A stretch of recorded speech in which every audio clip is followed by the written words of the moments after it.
Es como que les diría yo ahorita, pregunta de examen. Por cierto, que alguien me reclamó que me dijo, eso que dijo usted que iba a hacer pregunta de examen, ni venía. No, miren, jóvenes, si los exámenes son aleatorios, pues. Entonces, a alguno no le aparecieron eso que dije yo, pero a otro bloque sí le apareció. Y tal vez ahí se acordó de mí, ¿no? Y dijo, esto dijo el licenciado que se iba a venir y cabal, aquí está. Entonces, pero que no le apareció, no, ya ni modo que no tenía el rango de obligatorio, ¿no? Bueno, vamos a dijimos que son las leyes de sangre y fuego. Carlos Marx las denominó así porque él decía y lo justificó diciendo que el capitalismo había nacido con manchas de sangre y fuego. Y no está en lo errado, ¿verdad? Porque si ustedes se recuerdan, cómo se llevó a cabo el proceso, todo lo que vimos en la sesión pasada, el proceso de expropiación de las tierras de propiedad feudal y que tenían en sus manos la servidumbre, o sea, los siervos, cómo fueron ellos arrojados violentamente, ¿va? Utilizando cualquier tipo de forma de hasta incluso ¿va? De acciones de carácter militar, ¿verdad? Para poder hacer eso, para poderlos expropiar de sus tierras, a través del uso de la fuerza, ¿verdad? De las armas de fuego, que ya estaban empezando a surgir, armas corto contundentes, bueno, de todo tipo de esto, ¿verdad? Y fueron, entonces, mucha gente dijimos, ¿qué dijimos de sus cosechas? Fueron quemadas, sus viviendas fueron quemadas. Los que se resistieron a salir de las tierras, pues simple y sencillamente perdieron la vida. Entonces, por eso es que él habla de que todo esto viene manchado con sangre y fuego, el proceso de expropiación, pero a posteriori de ese proceso de expropiación, también para obligar a toda esta gran masa de personas que se habían quedado desposeídas sin ningún medio de vida, había que buscar un mecanismo para obligarlas, y eso sí póngalo así, bien marcado, obligarlas a tener que buscar algún mecanismo de vida a través de tener que, ya en este caso ya la fuerza de trabajo se ha convertido en una mercancía, porque se da a través de un proceso de compra-venta, ¿verdad? La compra el capitalista y la vende el propietario de la misma, el proletario, ¿verdad? Entonces, obligarlo a que vaya y se contrate, especialmente en los inicios, en las industrias capitalistas, ¿verdad? Que están surgiendo, como dijimos que eran las industrias de tipo manufacturero, textil, ¿verdad? Y vuelvo a insistir, que utilizaron como materia prima la lana, no el algodón. En los que vayan con esa idea, ya saben que están perdidos, porque eso no es cierto. Eso es a posteriori. Bueno, entonces, ¿cómo podemos definir todas estas leyes de sangre y fuego?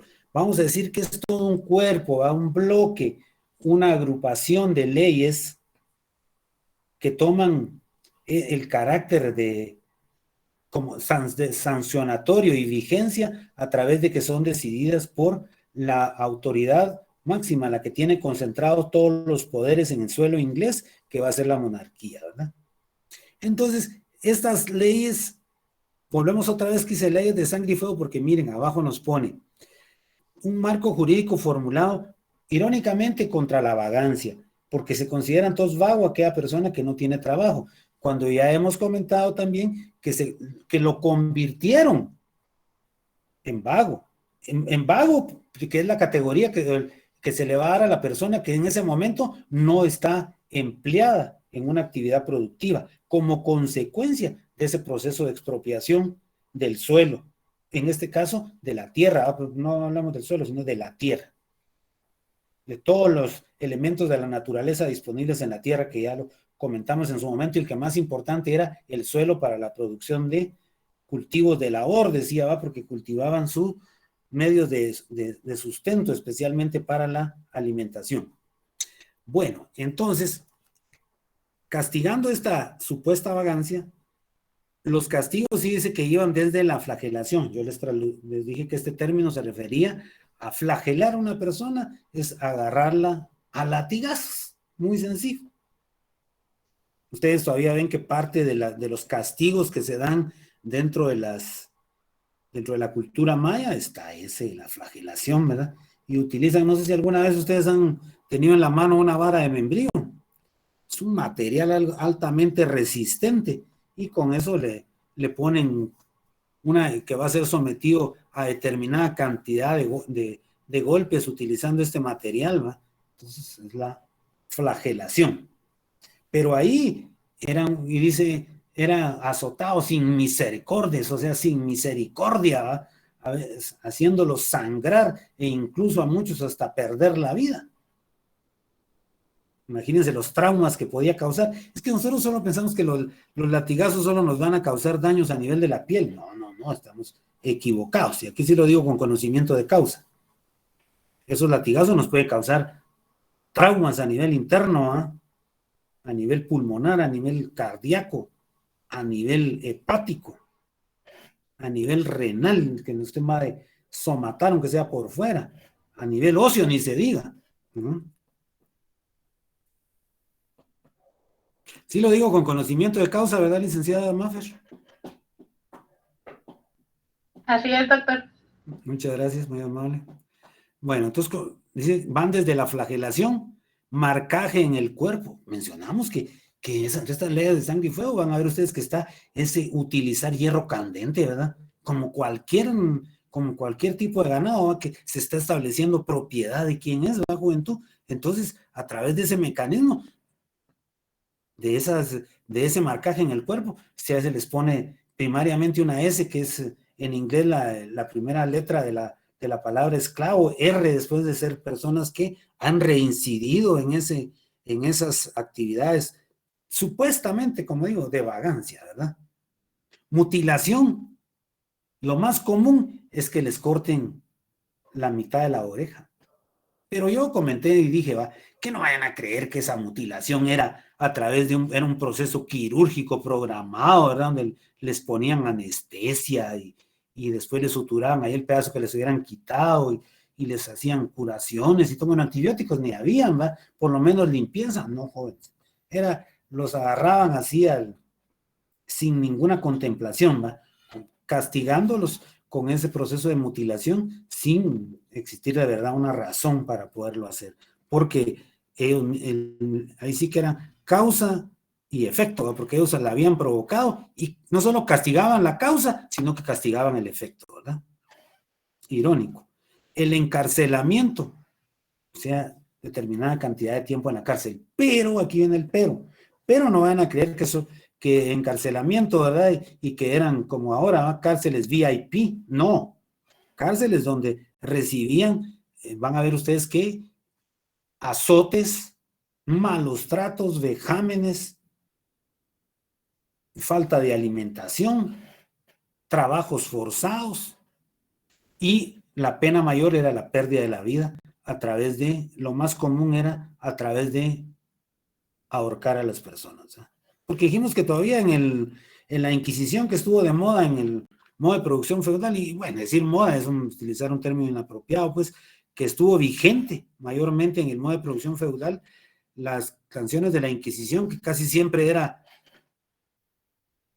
el encarcelamiento de manera perpetua, o bien la muerte, ¿va? Y hasta algunos los ponían a elegir, ¿va? Si quería que lo ahorcaran, que lo guillotinaran o que la hoguera. Pero lo que más les gustaba era la hoguera, ¿va? Porque decían que ahí sufrían más las personas para poder morir. Porque las hogueras, y si ya lo leyeron, estas hogueras colocaban leña verde, que imagínense ustedes, tardaba aún más en ese proceso de combustión.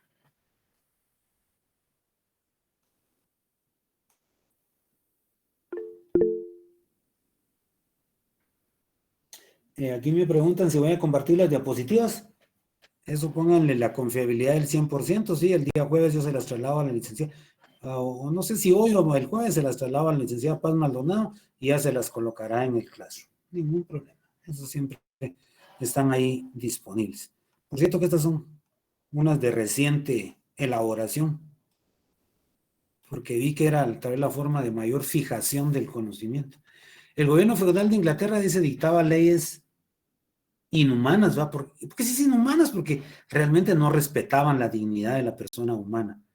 contra todas las personas aquí se desamparadas sin medio de subsistencia, que vagaban por todo el país como consecuencia del proceso. O sea, hay que estar conscientes, digamos, si a mí me preguntan por qué vagaban, era porque habían sido, ese era el resultado de un proceso de expropiación que vino a ser un proceso inicial de acumulación originaria. Convertir el suelo, en este caso la tierra, en capital.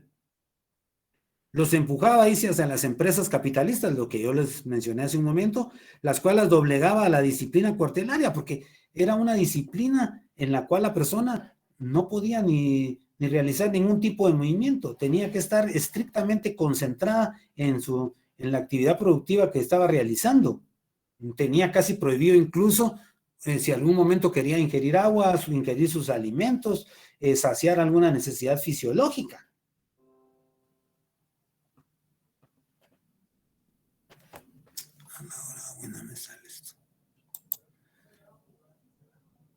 Bueno, entonces ya comentamos que esto venía desde la Edad Media, en el modo de producción feudal, donde el feudal tenía todo el poder concentrado, ¿eh? Dijimos que dictaba sus propias leyes, tenía su propio ejército, entonces él era, y dice que aunque tenía jueces, los jueces hacían lo que el rey, lo que el señor feudal les ordenaba, ¿verdad? Entonces, aquí fue un primer paso, dice, a formar masas innumerables a través de esa expropiación de gente pobre y desposeída de cualquier medio de producción, que ¿por qué invadía las ciudades y las aldeas? En la búsqueda de algún mecanismo de poder obtener algún medio de subsistencia, ¿verdad?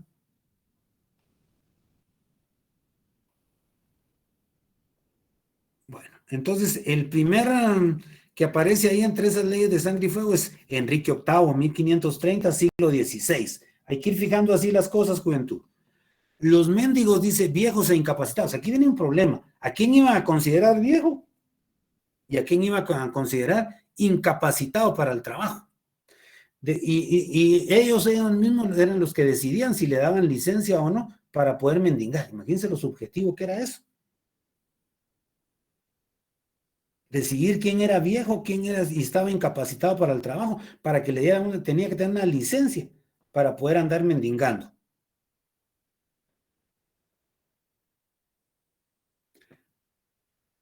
Para los vagabundos, aquí viene la otra parte, jóvenes y fuertes. ¿Bajo qué aspecto se decidía quién era joven y fuerte? La primera es azotes y reclusión, y si reincidía, a la horca. Entonces, miren, mencionamos este dato porque es relevante. Es que en realidad, en el primer salón, un compañero que hizo el favor, y más o menos, según el dato que él me dio, me imagino que lo sacó sobre la base del total de la población de Inglaterra en aquel momento, se calcula que fue el 1% del total de la población que fue ejecutado. Es que a cualquiera no le dirá, ay, el 1%, uno de cada 100 jóvenes, eso es altísimo. Fueron ejecutados, dicen en Inglaterra, por considerar los vagabundos, 72,000 personas. Y esos son los datos oficiales.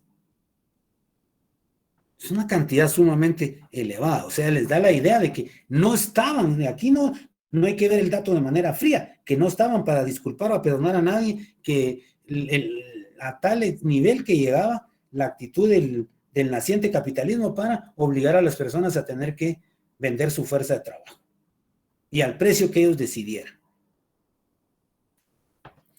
Eduardo VI, pues, como dije, cada quien tenía sus formas muy peculiares y de acuerdo a quiénes fueran sus asesores, ¿verdad? Pues si alguien se niega a trabajar, se lo asignaban a una persona como esclavo. Pero aquí, ahí es lo que les quiero agregar. El problema era que también tuvo mucho carácter subjetivo, ¿verdad? Porque en acciones de venganza de cualquier tipo o por simplemente porque le caía mal o lo que fuera, decía, esta persona, no hay nadie que esta persona no tiene trabajo, o le quitaba el trabajo para que se lo asignaran como esclavo, y ya siendo como esclavo, lógico que lo podía tener en las condiciones. Miren al único que quedaba obligado, solo quedaba obligado a alimentarle, ya ni siquiera pagarle el salario. ¿Y con qué era alimentado? Dice con pan y agua, que aclaramos que es una metáfora, pero era con lo mínimo, pues. Y mire, pero hay datos que dice que los alimentaban con el bodrio. El bodrio es la parte casi ya que se desecha de toda la transformación del trigo, y que en algunos casos se la dan como parte del pasto al ganado, y eso era lo que le daban a estas personas. Y miren, ahí dice, y desperdicios de carne, lo que nadie se quería comer.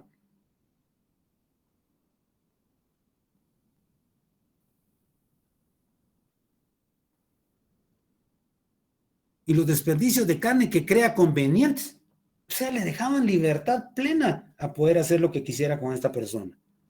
Si el esclavo se desaparecía porque cansado de la explotación de que estaba siendo objeto y tratando de buscar nuevas opciones, pero era recapturado, lo que hacían era que era condenado a esclavitud de por vida y lo marcaban a fuego con una S en la frente. Ya en el siglo XVIII dice, los vagos y gente sin hogar, en vez de sufrir la pena de muerte, eran trasladados a lo que eran verdaderos campos de concentración de personas, ¿verdad? Donde recibían cualquier tipo de vejamen y eran explotados.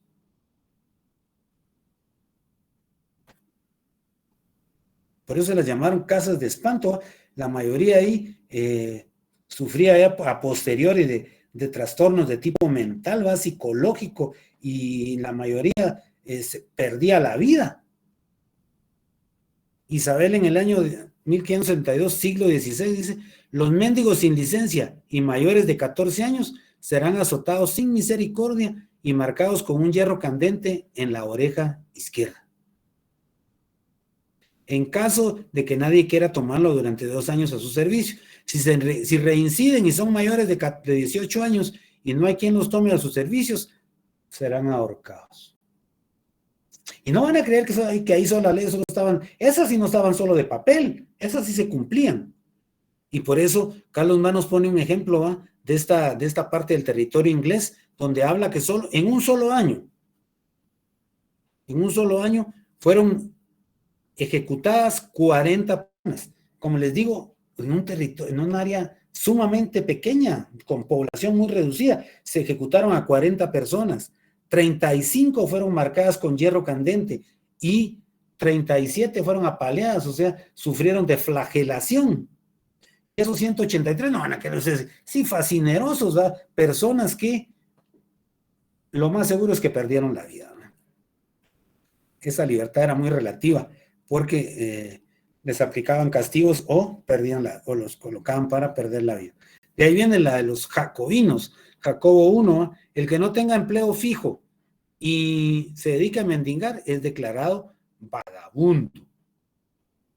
Que no tenga empleo fijo, azotado en público y encarcelado. La primera vez 6 meses y la segunda, ¿por qué lo hacían en público? Para disuadir, ¿va? A todas las personas que no siguieran en la misma situación. En la segunda ya era encarcelado 2 años, después de que podía ser azotado. Pero el tiempo que estaba en la cárcel, los denominados jueces de paz, ¿va? O sea, que estaban prácticamente en cada una de las localidades, de acuerdo a la distribución, o en este caso a la división político-administrativa de Inglaterra, había un juez de paz, ¿verdad? Ellos podían decidir las cantidades de azotes que debía recibir una persona y el tiempo que debería haber entre uno y otro, y si querían que todos los días, pues todos los días los azotaban.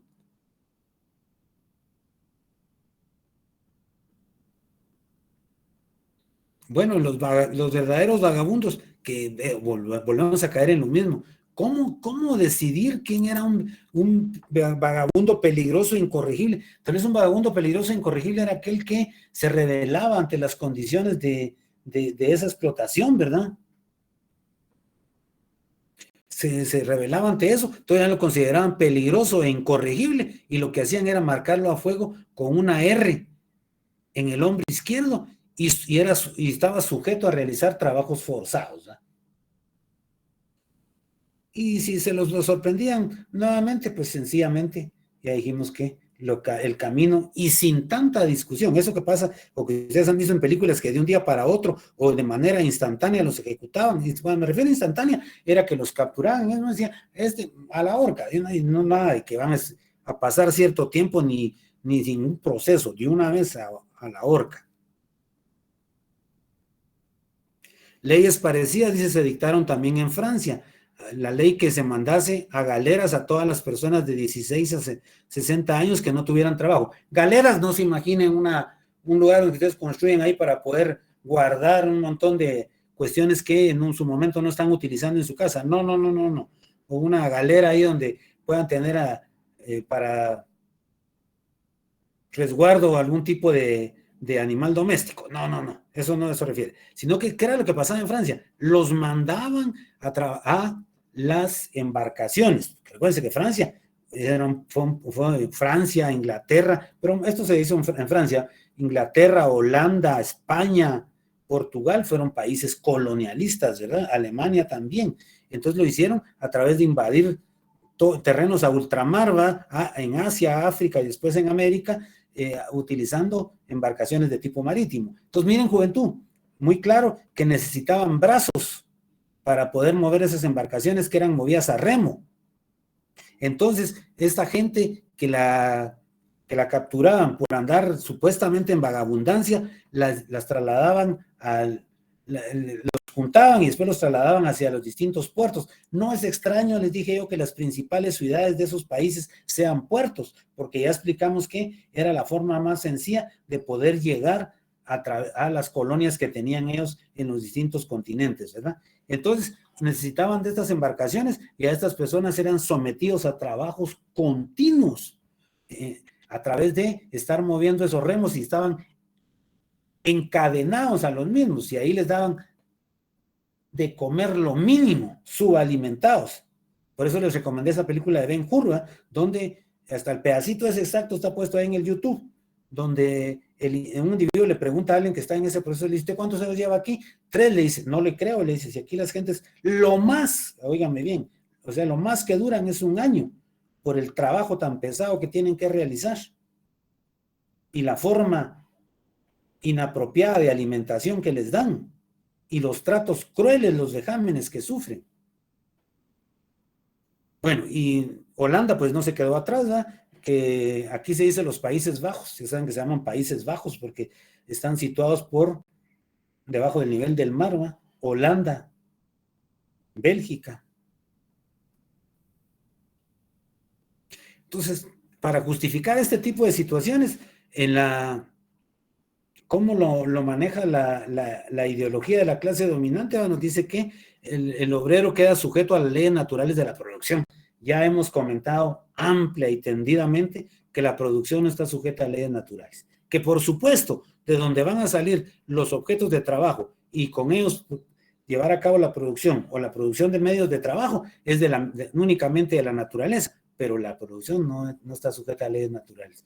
Dijimos siempre que está sujeta a leyes sociales que tienen su duración o su condición de acuerdo a las condiciones sociohistóricas, ¿verdad? Que algunas pueden ser temporales, ¿verdad?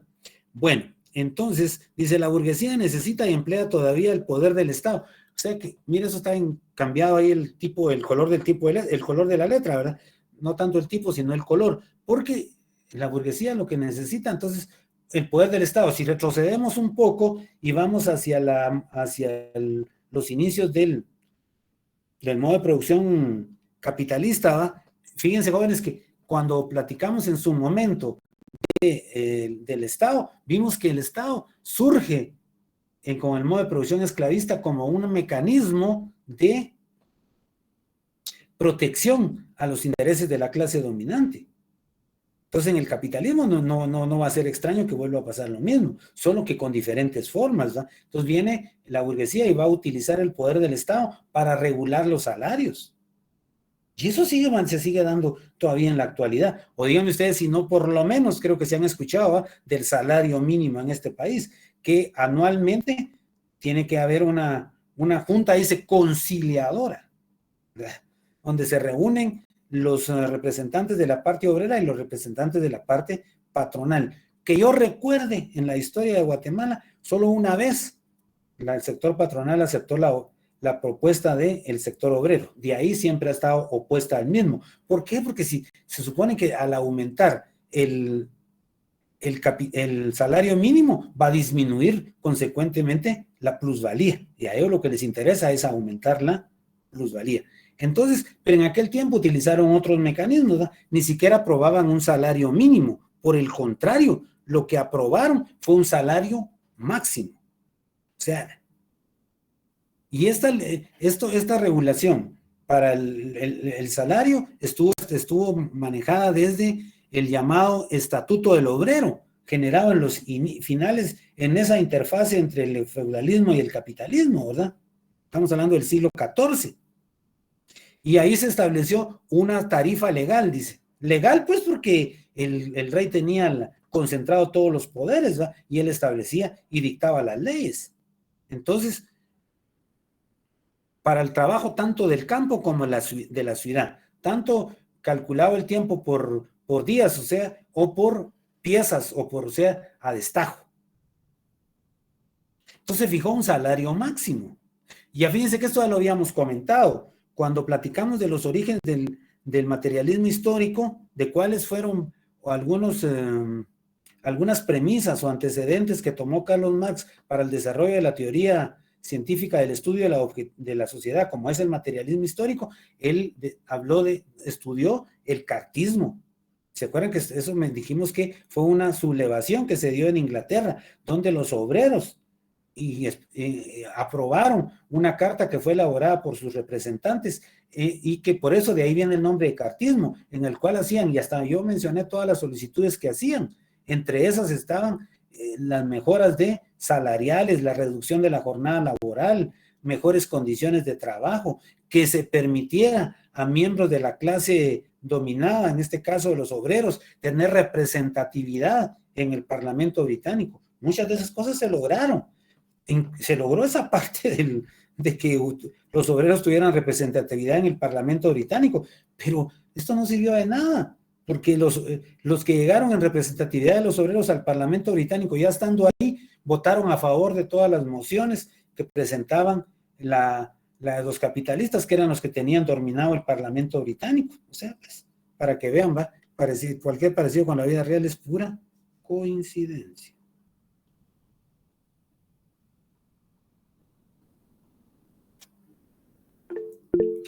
Y Eduardo Pérez, adelante, buena tarde. Buenas tardes, licenciado. Fíjese que tengo una duda. Cuando habla de las leyes de la vagancia y está hablando de Eduardo VI, creo, de Isabel, de Jacobo I, todos ellos eran los que gobernaron Inglaterra y fueron como modificando las leyes de la vagancia. Sí, ellos fueron reyes o sea, tuvieron el reinado, vamos, mujer reina, pues, y hombre rey, vamos, pero tuvieron el reinado de Inglaterra en distintas épocas. Y cada uno mira, algunos derogaron la de los anteriores o las mejoraron. Las mejoraron, cuando te digo mejoraron, no en beneficio del obrero, por el contrario. Como fuimos viendo ahí, algunas se fueron endureciendo, ¿verdad? Así es. Esa es la parte de esas leyes de sangre y fuego. Ok, gracias. Para servirte, vos a la orden. Bueno, entonces durante el siglo XVI empeoró, dice, la situación del obrero. El salario en dinero había subido a través de algunas luchas como las que comentamos hace un momentito, pero no proporcional, dice, a la depreciación de la moneda. O sea, ahí también se dio una situación muy especial que también, ya lo vamos a mencionar más adelante, que también se dio un proceso de que se devaluó el precio de los metales de alto valor, oro y plata. Entonces esto, le pagaban la misma cantidad en oro y plata, pero podía comprar menos cantidad de bienes materiales. Aunque le hubieran sabido el salario, no importaba, porque ya el dinero tenía la capacidad de compra con ese dinero era menor. Ese dinero obtenido a través del pago de un salario, ¿verdad? Y además, pues, ustedes sabrán que los capitalistas, ¿qué es lo que buscan? Como hemos dicho siempre, la máxima ganancia.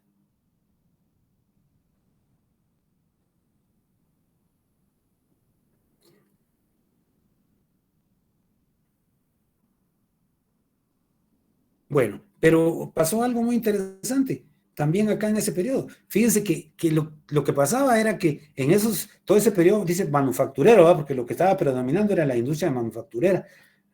¿Ustedes creen que los capitalistas respetaron siquiera esa tarifa de salario mínimo? De salario máximo, perdón. No. ellos eran los que decidían, y cada quien, con tal de no caer en las garras de esas leyes de sangre y fuego, por no tener un empleo fijo, aceptaban las condiciones de trabajo que le imponían el capitalista. O sea, por eso dice que fueron improductivas y superfluas, porque solo estaban escritas ahí, pero jamás se cumplieron.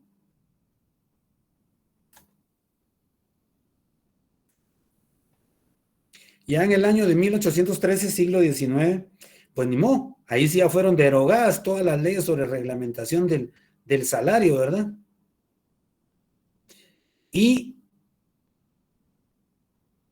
también aquí hay otra parte muy interesante. Se empezaron a derogar las leyes contra las coaliciones, o sea, anticoalición. ¿Qué eran las coaliciones? Miren, las coaliciones eran muy sencillo, ¿verdad? Las coaliciones eran un derecho que habían adquirido los obreros de poderse organizar.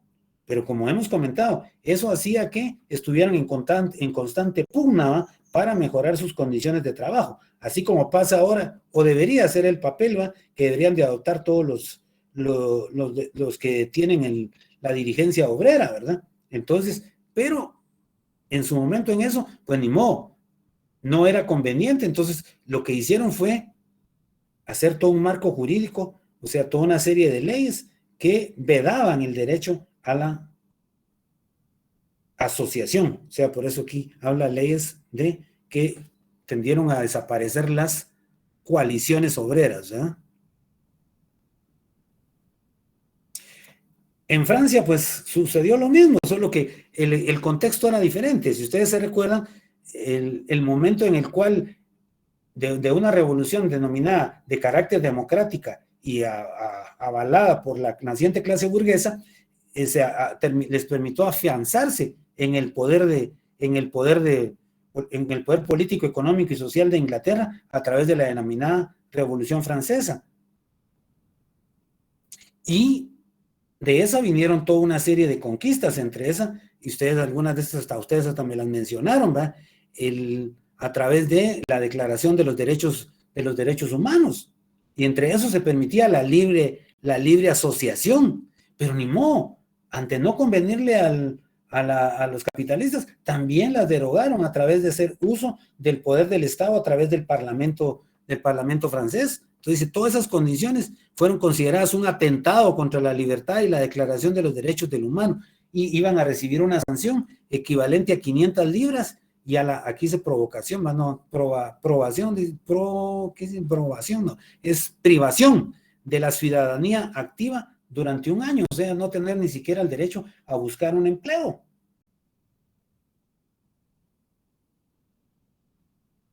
Bueno, ¿cómo surgieron los capitalistas? Bueno, vamos a ver la primera forma, y aquí vamos a ir de menos a más, ¿verdad? ¿Cómo se da esa forma de irse apropiando y enriqueciéndose a través de aumentar su capital, revalorizar el capital, convertir la tierra en otro elemento del capital? Entonces, ¿cómo es el punto de partida? El punto de partida dijimos que eran la servidumbre, los siervos, ¿verdad? La primera forma, ¿cómo cambia en ese proceso de acumulación originaria el siervo? Es que el terrateniente, que ya no lo vamos a considerar como el señor feudal, ¿verdad?, sino el terrateniente, propietario de grandes extensiones de tierra, pero que ya no, también se ve limitado porque ya no tiene esa posibilidad de que de una manera coercitiva va a tener disponibilidad de la mano de obra, y le va completamente diferente a lo que pasaba en el modo de producción feudal. Entonces ahora va a empezar cediendo en forma de renta parte de todas esas grandes proporciones de tierra que tenía. Y el primer mecanismo que aparece y se ha delimitado históricamente es la de el nombre de bailiff, ¿verdad? Ese es un término de origen inglés, ¿verdad? Es la primera forma de arrendatario. De ahí surge el colono. El colono es otro mecanismo, porque miren, se da, dice, en la segunda mitad ya del siglo XVI. O sea, si ustedes se recuerdan en la línea del tiempo que hicimos, ahí ya estábamos prácticamente en el modo de producción capitalista. Ya el feudalismo y la servidumbre ahí se ha desaparecido por completo. Entonces viene el señor de la tierra, o sea, el terrateniente, ya no vamos a hablar del señor feudal, va a proveer a un determinado bloque de personas de que simiente, semilla, ganado o aperos de labranza. Pero aquí hay una gran diferencia, de que esta persona va a trabajar la tierra o las extensiones que le han sido arrendadas, las va a trabajar a través de ya explotar, o sea, ya utilizar fuerza de trabajo. La fuerza de trabajo ya dijimos como una mercancía en un proceso de compra-venta, ¿verdad? De la misma.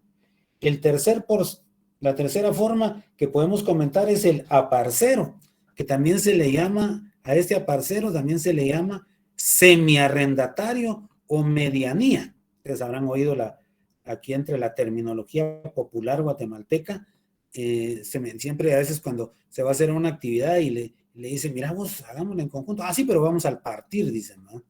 De ahí viene el nombre de medianía, porque lo que comúnmente se establecía era una forma de repartir el resultado de la producción en un 50% para los dos principales participantes, que era el aparcero y el dueño de la tierra, que proveía, dijimos aquí, de semillas,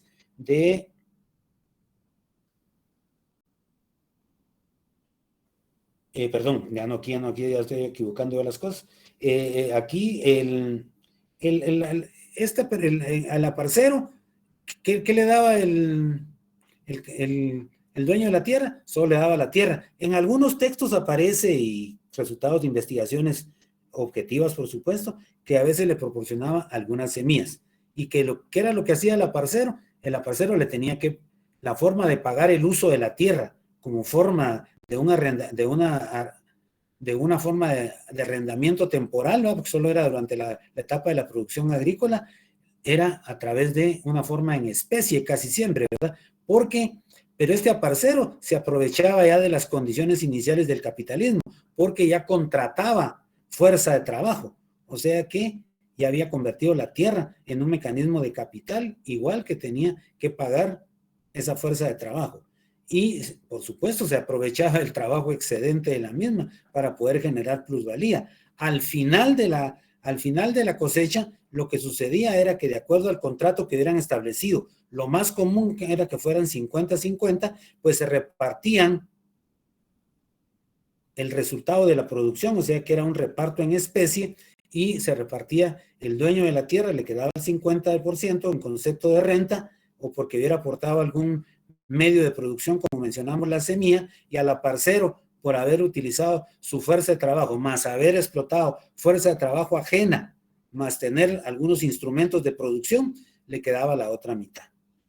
Pero esta forma va desapareciendo y ya surge la del arrendatario, que han sido formas de acumulación de capital a través de las previas que pudimos observar acá, o incluso algunos se aprovecharon y fueron, diríamos, de alguna forma de todo el contexto que se estaba dando en ese momento, y se aprovecharon de las dos formas de capital que dijimos que se habían dado históricamente, que era el capital usurero y el capital comercial, y tenían alguna parte y obtuvieron algún financiamiento de esa forma, y lo pudieron pagar, o sea que arrendaron ya las tierras a los capitalistas, y ellos, aquí fíjense que hay una gran diferencia, porque ese arrendatario ya va a disponer de manera libre, ¿va?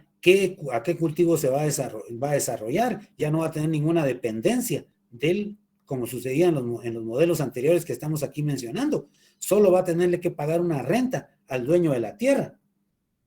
Entonces ya dice, empleando obreros asalariados, y solo va a abonar al propietario una renta de dinero o en especie.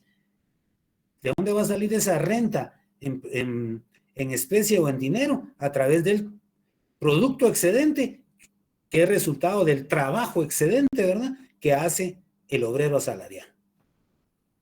Pero miren, no nos podemos quedar ahí.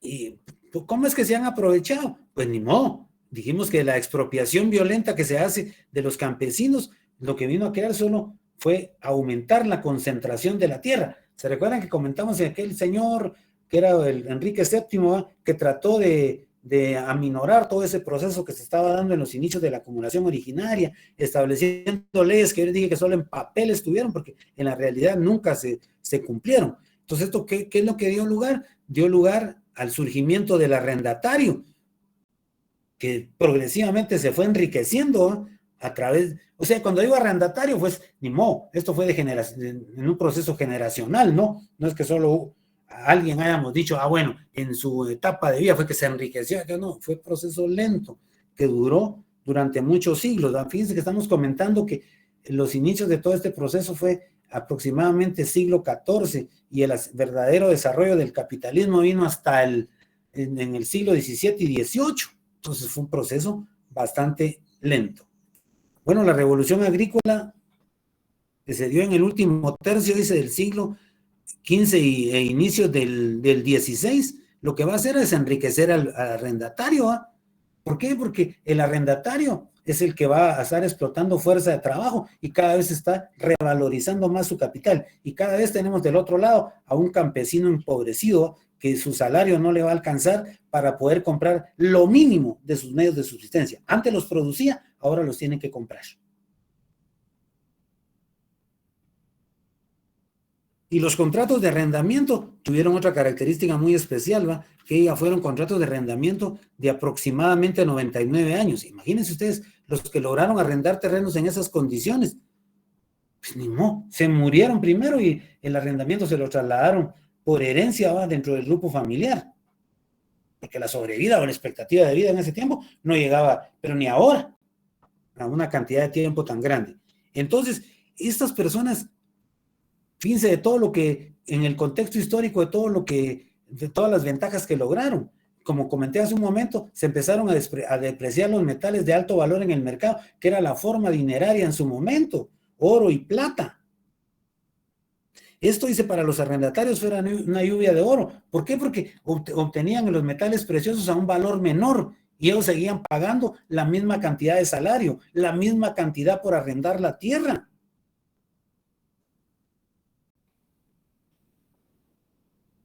Y además, se aprovecharon de la necesidad de la población, que hoy ya no va a tener ya no tiene esa capacidad, ya no tiene los elementos, la capacidad sí, pero los elementos no, para llevar a cabo la producción. Entonces le iban elevando constantemente los precios a los productos agrícolas. Entonces, y la gente recibiendo un salario y cada vez más devaluado, con menos capacidad de compra del mismo, adquiría menos bienes. Por eso no les extraña que ahí leen ustedes que dice la población vivía en condiciones infrahumanas, subalimentadas. Entonces, este arrendatario, fíjense que logró revalorizar su capital de dos formas, a través de la explotación de la fuerza de trabajo del obrero, por eso es a costa de los jornaleros, y a través de qué seguía pagando una renta fija, con un dinero cada vez más devaluado. ¿Se imaginan ustedes que ahorita contrataran ustedes un terreno, por decir una cantidad, en 1,000 quetzales, y que esa misma cantidad van a pagar durante 99 años? Si el dinero cada vez está perdiendo cada vez una mayor capacidad de compra, o sea, tener mayor poder adquisitivo. Entonces, lógico, entre unos 10, 20 años a ustedes les va a parecer irrisorio, ridículo tener que seguir pagando esa misma cantidad, pero por supuesto es una forma de aprovecharse, ¿verdad? Porque van a tener ya un contrato debidamente legalizado que les va a permitir tener que seguir pagando la misma cantidad, ¿no? Ay, ¿cómo lo corrigieron ya en los últimos, en las finales del siglo pasado y de esto, los banqueros para que las personas tuvieran que pagar mal por ya sea por arrendatario o por créditos que obtuvieran, que las tasas fueran variables, dice, ¿verdad? Entonces, por eso al final del siglo XVI ya Inglaterra contaba con una gran cantidad de arrendatarios ricos. Bueno, y para terminar el día de hoy, es lógico que si ya la mayor parte de la población ahora expropiada de sus medios de producción, especialmente de la tierra, para producir por lo menos su alimentación, entonces ahora la tienen que comprar. Entonces tiene que crear, esto lo que viene a crear es lo que dice un mercado interior, una gran cantidad de personas que ahora tienen que comprar sus alimentos. ¿Y a quién se los van a comprar? A los capitalistas, que son ahora los que están, todos esos arrendatarios que acabamos de mencionar, a grandes propietarios de tierras que también están ahora, ya consideran a la tierra como una parte del capital, ¿verdad? Y están contratando mano de obra o fuerza de trabajo, han comprado instrumentos de producción. Entonces, a ellos son los que les tienen ahora que comprar todos sus medios de vida. Le tienen que comprar los alimentos, lo primerito, Se tienen que comprar prendas de vestir, los materiales para poder construir o tener una vivienda, donde pernoctar. Por supuesto, hoy las condiciones son completamente diferentes. Ya hemos dicho que las necesidades se han ido modificando y ahora son cada vez mayores. ¿Va? Hoy no se van a conformar ustedes solo con comer, vestirse y tener un lugar donde pernoctar. No, necesitan tener acceso a servicios de salud, necesitan educarse, necesitan tener un medio para trasladarse de un lugar a otro, cómo poder pagar medios de transporte, necesitan de una fuente de energía. Y por supuesto, necesitan de otra forma de una necesidad básica del humano, la recreación.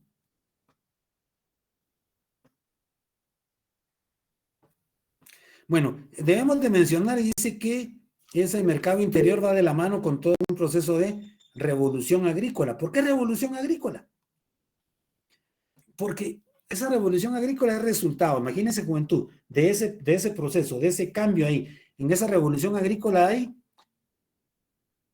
cambios en la forma de propiedad del suelo, hay de la tierra, una concentración masiva de la propiedad. Hay, por supuesto, que aquí comentamos que cuando hay un cambio de un modo de producción, ¿qué es lo que primero que se modifica? ¿Las relaciones de producción o las fuerzas productivas? Dijimos que las fuerzas productivas. ¿Y cómo vemos reflejado ese desarrollo de las fuerzas productivas? A través de mejorar las técnicas de cultivo, de mejorar también la calidad técnica de la mano de la fuerza de trabajo, a través de procesar mayor los resultados de la producción. El uso cada vez amplificado de otras formas de energía. Hablamos de que cuando vieron el video de la Revolución Francesa, vieron que ya se empezó, ahí se menciona que ya se están utilizando los molinos, ya se están utilizando movidos por agua, o por vapor de agua. Ya empieza a surgir un medio de transporte como el ferrocarril, ¿va? Movido inicialmente a través del uso de combustibles energéticos, de otro tipo de fuentes energéticas. Bueno, entonces es lógico que también en la agricultura hay una revolución, hay un cambio, hay concentración ya de los medios de producción, lo cual facilita el desarrollo de los mismos. Y por supuesto, no podemos olvidar que los que terminaron, en los que, como dice, que el tornillo aprieta por la punta, en la punta siempre van a estar vamos a estar todos los obreros, los jornaleros, que, de acuerdo a la necesidad del capitalista de crear más plusvalía, va a explotar mayor cantidad de fuerza de trabajo, que es la única que va a generar ese trabajo excedente. Y además, como mencionamos, en el modo de producción feudal, ¿cuál es la actividad económica principal? La agricultura. Ahora pero una agricultura autártica que solo, o sea, lo que se producía solo se consumía dentro del feudo, con limitados desarrollo de las fuerzas productivas. Ahora sí ya, ¿se acuerdan que comentábamos de que en el modo de producción feudal, el que intentó o osó, o sea, se atrevió a desarrollar o a plantear conocimientos científicos, fue sometido a los tribunales de inquisición, ¿va? En cambio, ya en el capitalismo se convirtió en una necesidad histórica el desarrollo de la ciencia, lo que trajo consigo, por supuesto, el aparecimiento y el utilizamiento, el uso, perdón, de muchos elementos de la naturaleza ya, como fue el proceso de la creación de altos hornos para la fundición de metales, ¿no?